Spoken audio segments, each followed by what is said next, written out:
Okay, so I think if Tannis is still on the call, I would invite her. Tannis Bujaczek is the chair of the Elections and Resolutions Committee, and she will give us an update on the situation of the votes related to the AGM and as well as the president's recall vote. Tannis, are you still here? Hi, Emmanuel. Can you hear me? I can hear you, and I think people in the room can hear you, and I hope people on the webcast can hear you. So go right ahead. Me too. Okay. So again, my apologies that I'm not able to be there in person tonight, and I don't believe any member of the ERC is. We are a small committee, and unfortunately other responsibilities haven't really allowed us to be there tonight. As you likely are aware, members in the room, it's been a busy fall for the Elections and Resolutions Committee. We have responsibility for several voting processes, including a by-election to fill 2 vacant EC director positions on the NEC, a vote by all members on 2 resolutions, and a vote under Article 20 of the Constitution on whether to retain or remove the president. Due to unforeseen circumstances, none of those votes have been able to take place on the schedule that was initially identified by the ERC. And this was discussed a bit at the AGM, but I'm going to go into it again just to make sure all members have a chance to hear this. So following a unanimous recommendation from the NEC, the ERC has been working since October with PricewaterhouseCoopers, which is a consulting firm with expertise in providing oversight on the voting process and significant technological expertise to ensure that the voting process and the conduct of the vote itself are fair and respect the principles of confidentiality, transparency, and independence from the interference of interested parties. As part of the work of PwC, on November 11th, they identified to the ERC that they had a number of issues related to the CAPE member database, and that database is used to create a voters list for elections, and they recommended that those issues be resolved prior to the start of the vote.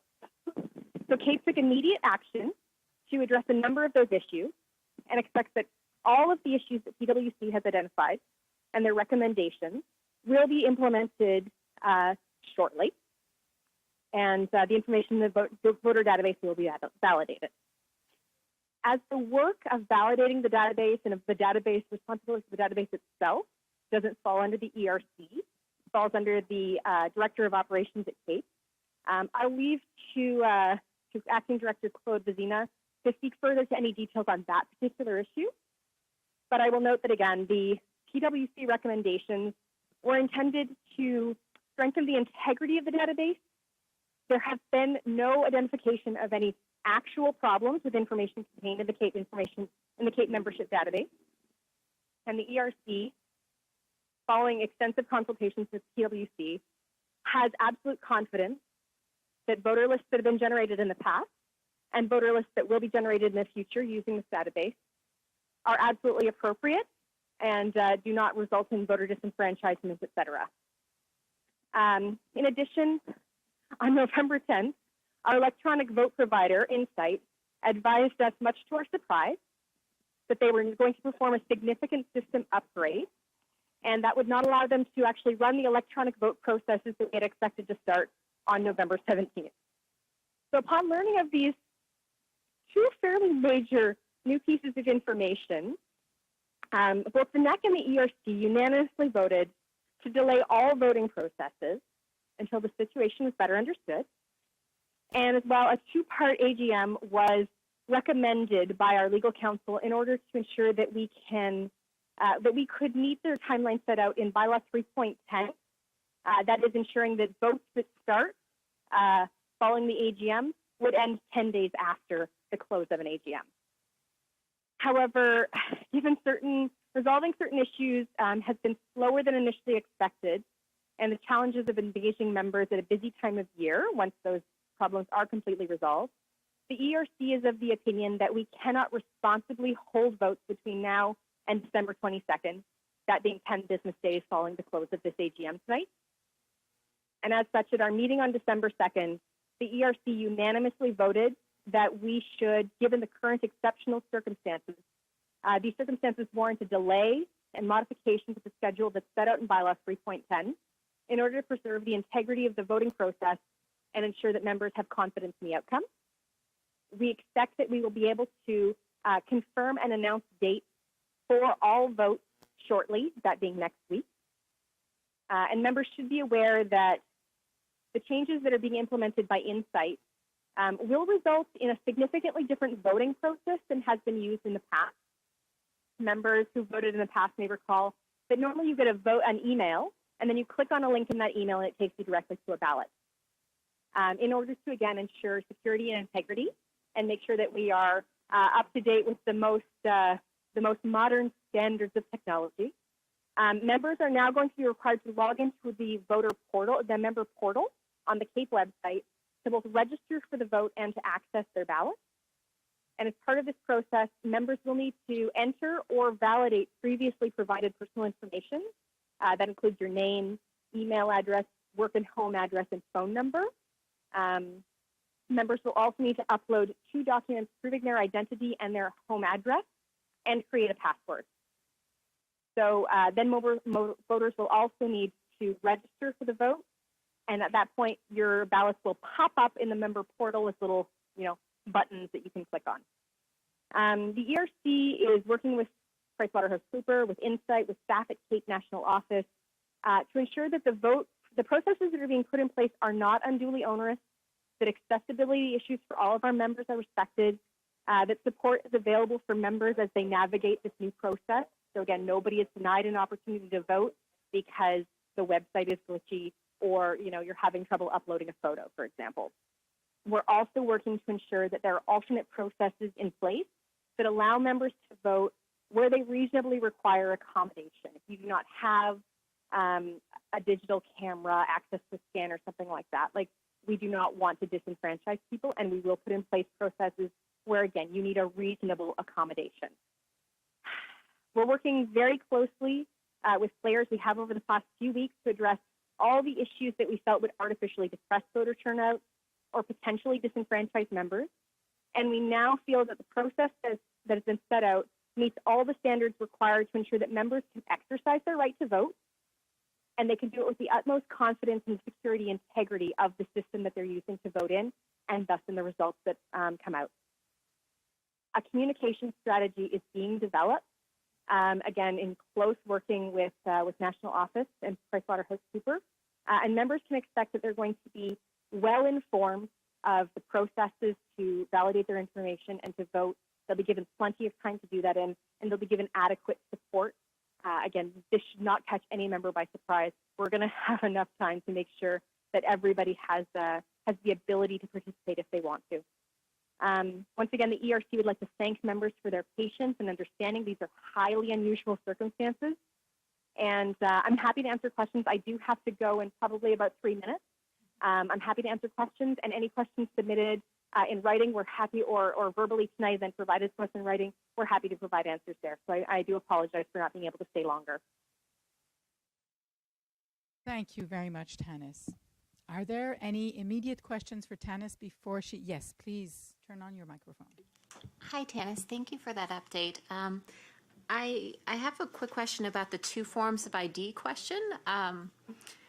As you can imagine, in this time of privacy concerns and such, will there be another way to validate our identity, whether it's showing it to those members of ID to a local member that they can validate it with a central database, or will you absolutely require a copy of those IDs? Thanks very much for asking that question. So it is an issue that has been raised with PricewaterhouseCoopers in terms of reasonable accommodations. So in terms of privacy issues, the CAPE privacy officer, that's Claude Vizina, has considered this issue, and he may be able to speak further to this. It is felt that asking people to upload photos or proof of their ID and their address is an appropriate measure to ensure the integrity of the vote and ensure that only people who are eligible to vote are actually casting a ballot. Again, I think we've talked about what reasonable accommodation means, because reasonable accommodation is a requirement of our bylaws in an electronic voting process. And again, our discussions to this point have not gone so far as to outline a process. So I can't answer your question in full about what the process will be for those people who are not able to upload photos of their ID and prove their address and identity in that manner. I do think that the Cape Privacy Officer, again, has said that there is no risk that members' information will be leaked in any way, will be accessed in any way, aside from to validate the information that you're otherwise providing.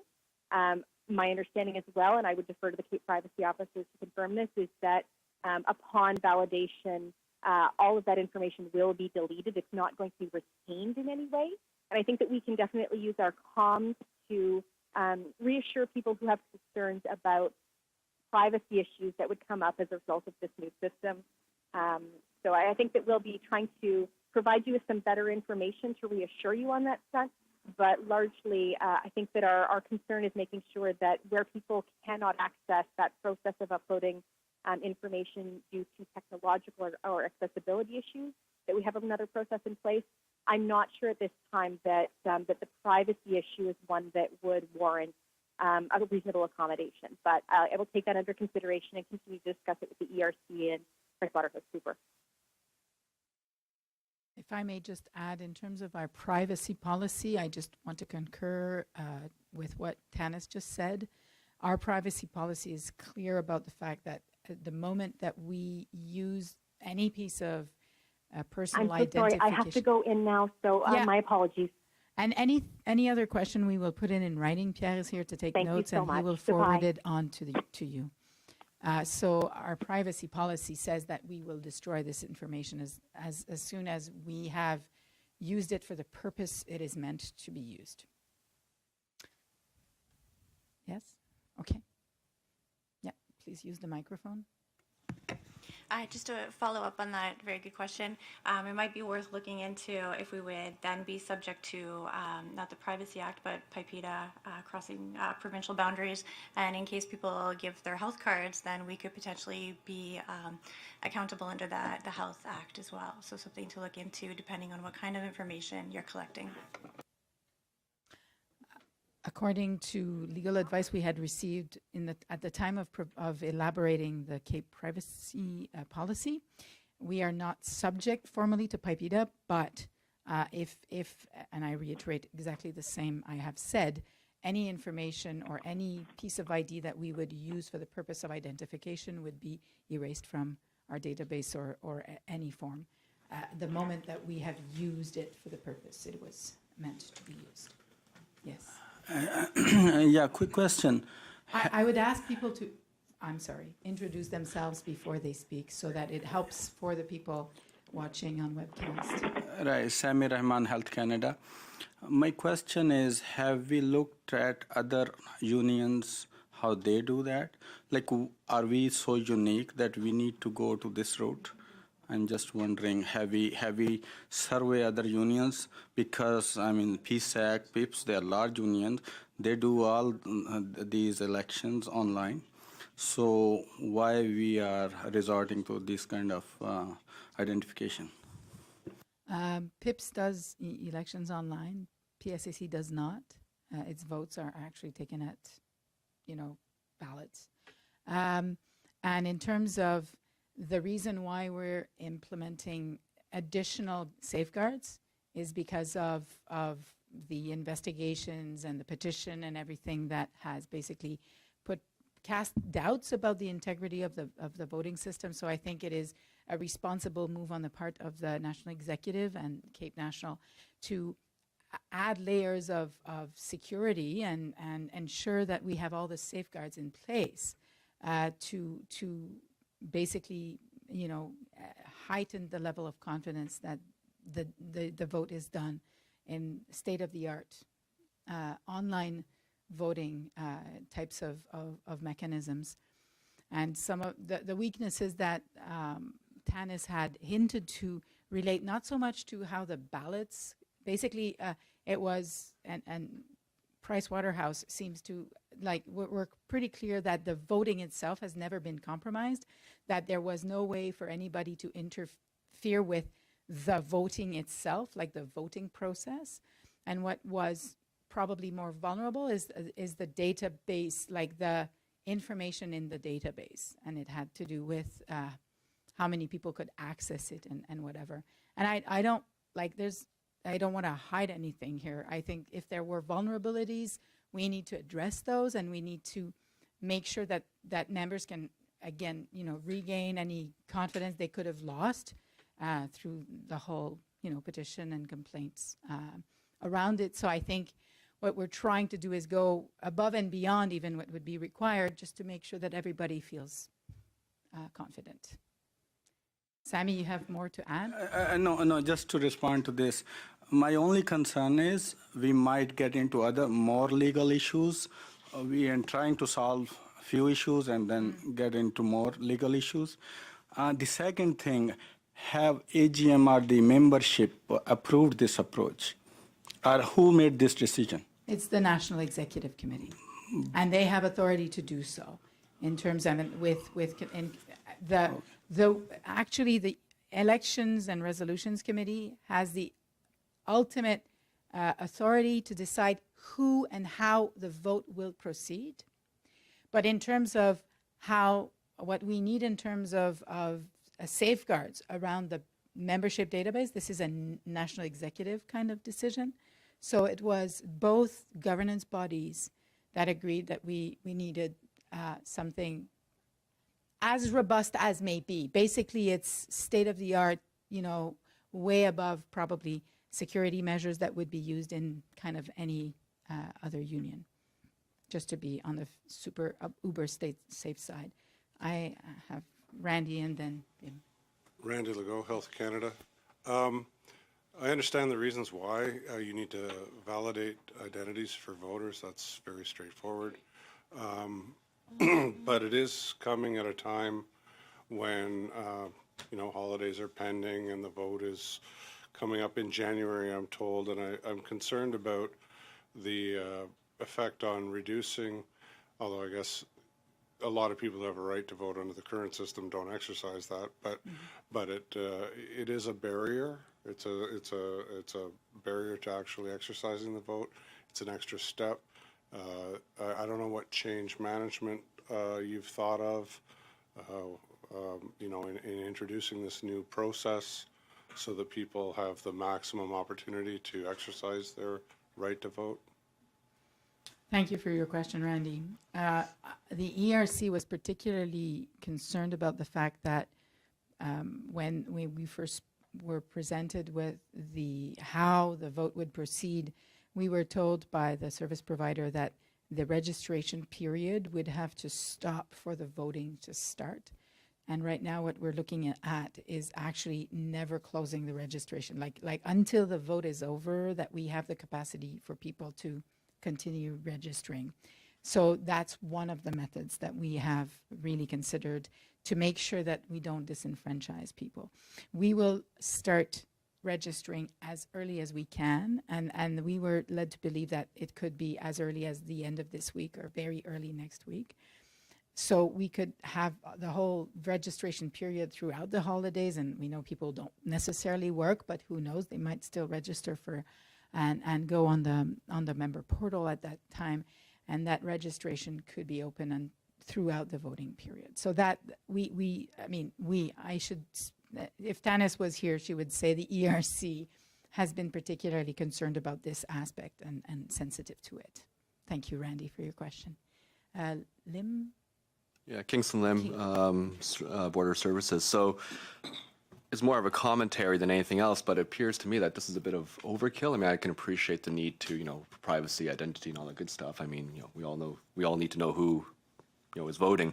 But the reality is, it seems to me that it's a bit overkill that, you're requiring way above and beyond what is normally required of any union or association to conduct a vote, properly. And I can appreciate, that people may have lost confidence, but I mean, if the integrity of the process was never ever compromised, then going to such levels of bureaucracy appears to me that, you're trying to create another government. Thank you. The reason why we're going through such extents is because, the service provider has been attacked on social media and as, a crap provider, and we have been attacked as, basically fixing elections on social media. So I think we just need to be squeaky clean, just to be sure that we are not further attacked. Well, Donald Trump also said that the votes were kind of, I know. So. I know. Thank you.